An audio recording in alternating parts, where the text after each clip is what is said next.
41-19 roll with the complimentary plays, despite that miserable selection on West Virginia last night. But hey, won my best bet yet again last night with SMU, an 8.5-point favorite, winning by 20 at South Florida for winning day number 5 out of 6. I got to be honest with you, I handicapped both the NBA, which there's only 2 games tonight, and the complete college card. I couldn't find anything I love. And when I don't love a game, I don't release it, as package players know. Because you buy plays, you don't buy days. So when you buy like a 60-day package with me, you buy 60 plays. It may take 75 days to get those 60 plays, but I think that's the fair way to go. I don't believe in forcing plays or prostituting myself. If I don't love a game, I don't release anything that day, and I just take a pass, and that's what I'm doing today.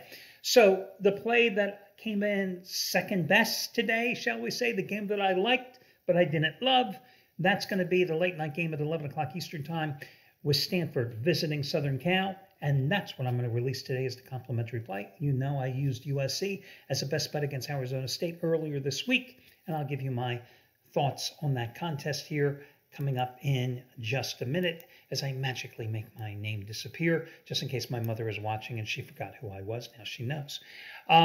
Let's instead have a quick little bit of fun and take a look at this day in history. Because again, if I had to just talk about, I don't know, sports, it would drive me crazy. Hey, did you know in this day in 1956, RCA Records released Heartbreak Hotel, which sold 300,000 copies in its first week and ultimately became Elvis Presley's first gold record.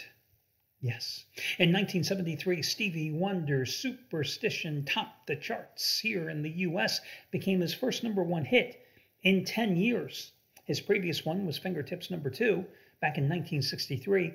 Superstition, of course, I mean, just a great song. Sorry, one of my favorite Stevie Wonder songs. That opening drum beat, that great guitar work all by Jeff Beck, that opening drum thing too. By the way, Jeff Beck worked on that song with Stevie Wonder. And Stevie Wonder was originally going to give that song to Jeff Beck, but then Berry Gordy of Motown said, hey, Stevie, you know, do that song yourself because it's going to make you sell 1 million copies, which of course it did. And Jeff Beck was working on it with Stevie Wonder in exchange for Stevie Wonder writing a song for his forthcoming solo album. So I think it worked out well all along for everybody. Oh, you're going to love this one, and you're going to hate me for it too. The band Sweet was playing on this day at some little place in Scotland. Apparently, they didn't appreciate the band Sweet. They weren't sweet on them. And they basically booted them off the stage with a barrage of bottles. But ultimately, that led to them writing Ballroom Blitz. And come on, you can remember the opening of Ballroom Blitz, can't you? Ready, Steve? Andy? Mick?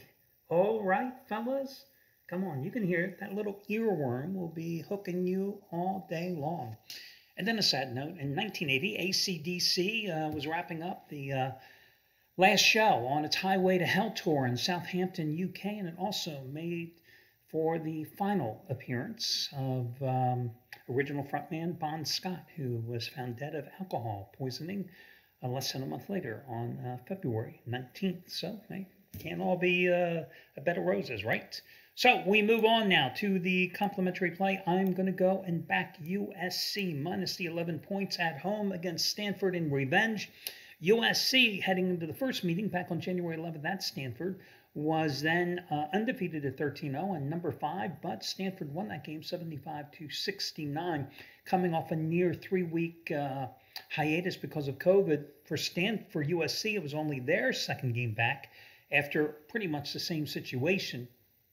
That was Stanford's first win against a top 5 team in 15 years. When I was reviewing the box score, Drew Peterson, who has been a red-hot roll of the guard for USC, who averages about 12 points and 6 rebounds a game, he only had 6 points in that game. Now, you know, against Arizona State on earlier this week, he had 16 points and 8 rebounds.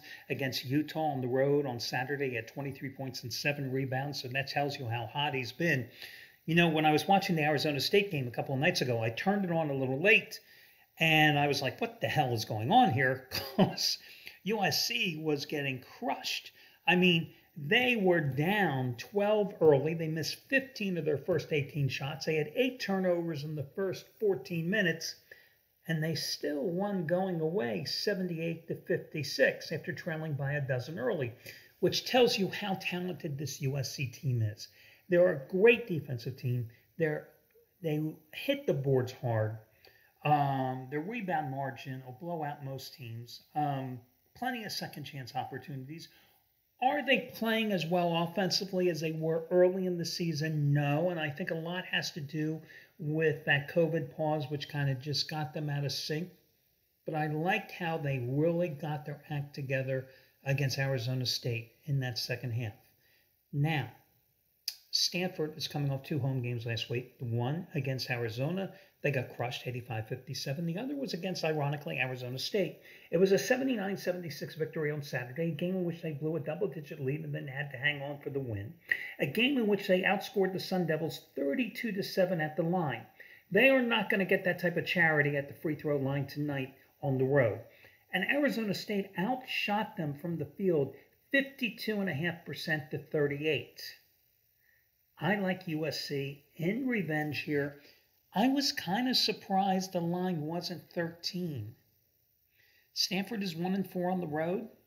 I know they played some close games, but I think USC will be focused here tonight, unlike the Arizona State game a couple of nights ago. That's why USC was the only game I was considering tonight. So USC is your complimentary play. That'll do it. I wish you well, and talk to you again soon.